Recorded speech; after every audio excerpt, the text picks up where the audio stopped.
Global warming اس وقت دنیا کا سب سے بڑا مسئلہ بن چکا ہے اور ہماری دنیا کا سروائیول ایٹ سٹیک ہے۔ سب سے پہلے یہ جاننا ضروری ہے کہ گلوبل وارمنگ آخر ہے کیا اور اس میں کون کون سے عوامل کا عمل دخل ہوتا ہے۔ انڈسٹریل ریولوشن کے آغاز سے اب تک ہماری زمین کا ٹیمپریچر 1 ڈگری سیلسیس سے زیادہ انکریز ہو چکا ہے۔ 1880 اور 1980 کے درمیان ہر 10 سال میں زمین کا ٹیمپریچر تقریباً 0.07 ڈگریز انکریز ہوا ہے۔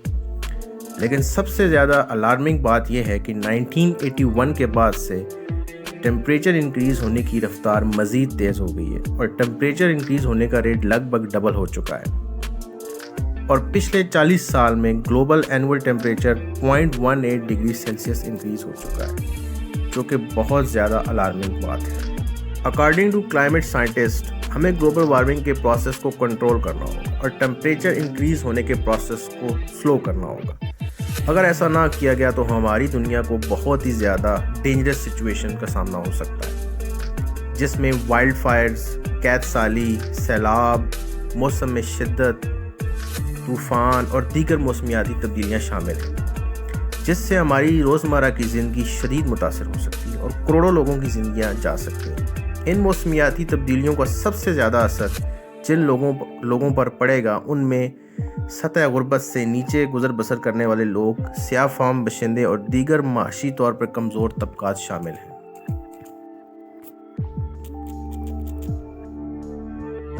اب ذرا جاننے کی کوشش کرتے ہیں کہ گلوبل وارمنگ کے پیچھے کون کون سے عوامل کار فرما ہوتے ہیں۔ گلوبل وارمنگ میں امپورٹنٹ رول کاربن ڈائی آکسائڈ کا ہوتا ہے اور اس کے علاوہ ایئر پولیوٹنٹس بھی ایک امپورٹنٹ رول پلے کرتے ہیں۔ کاربن ڈائی آکسائڈ اور ایئر پولیوٹنٹس زمین کے ایٹماسفیئر میں شامل ہو کر زمین سے ٹکرا کر واپس آنے والی سولر ریڈیشن اور سورج کی روشنی کو ایبزارب کرتے ہیں۔ پولیوٹنٹس سولر ریڈیشن اور سن لائٹ کو زمین کے ایٹماسفیئر سے باہر جانے سے روکتے ہیں اور اس طرح ہماری زمین کا ٹیمپریچر مسلسل انکریز ہو رہا ہے۔ ان تمام ایئر پولیوٹنٹس کو ہیٹ ٹریپنگ پولیوٹنٹس کہا جاتا ہے۔ ان پولیوٹنٹس میں سرفرست carbon dioxide, methane, nitrous oxide, water vapour اور دیگر ایئر پولیوٹنٹس شامل ہیں، اور ان کے کمبائنڈ ایفیکٹ کو گرین ہاؤس ایفیکٹ کہا جاتا ہے۔ ہماری زمین کا ٹیمپریچر کئی مرتبہ تبدیل ہوا ہے، لیکن گلوبل وارمنگ کا موجودہ سائیکل سب سے زیادہ خطرناک ہے، جس میں برننگ آف فاسل فیولز کا امپورٹنٹ رول۔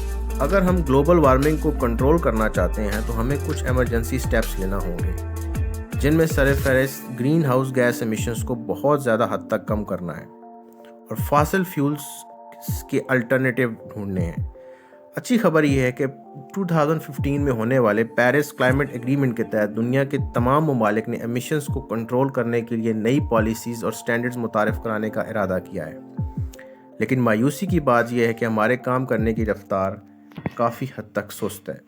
کلائمیٹ چینج کے خطرناک نتائج سے بچنے کے لیے یہ ضروری ہے کہ کاربن ایمیشنز کو سال 2030 تک 40% کم کر دیا جائے۔ گلوبل وارمنگ کے معاملے کو تمام اقوام عالم کو مل کر ٹیکل کرنا ہے، ادروائز اس کے نتائج بہت زیادہ ڈینجرس ہو سکتے ہیں۔